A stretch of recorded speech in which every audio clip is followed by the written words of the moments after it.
So tonight we're going to answer the question that was posed: how do you date as a Christian without being discouraged?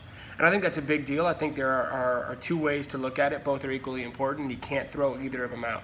There's a spiritual side of it and a practical side of it. The practical side is really important as well. I think it's important to recognize that most of the way that other people treat you is a product of how they see themselves. It's really got nothing to do with you.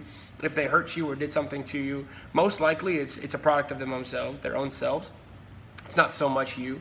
And the other thing I would say on the practical standpoint is know the difference between bringing expectations into a relationship, into a dating relationship, and bringing standards into a relationship.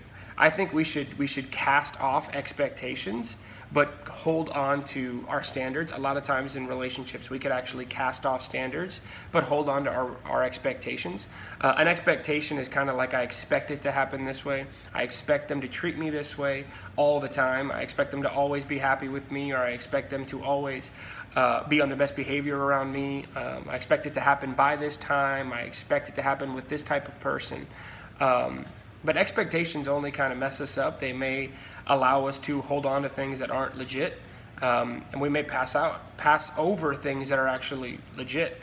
And a standard is more of, this is what I'm looking for, this is what I desire, this is what God says I can have.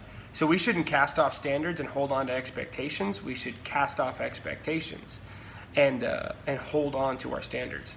But then from the spiritual standpoint, I think this is also important too. A.W. Tozer talks about living your life from your concept of God, basing all of your understanding based off of the concept of God that you have.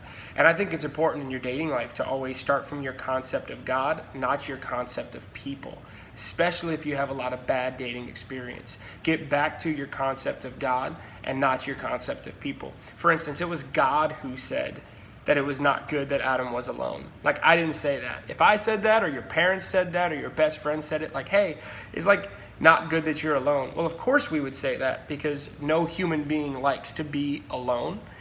But it wasn't us who said that. It was actually God. And it wasn't after Adam had already spent some time doing life and he was like, oh, like, something about Adam is wrong. No, he looked at humanity and said that humanity needs relationship. And the very next verse is, so he sought out to seek a helper for him. And when he could not find one, that he made one for him.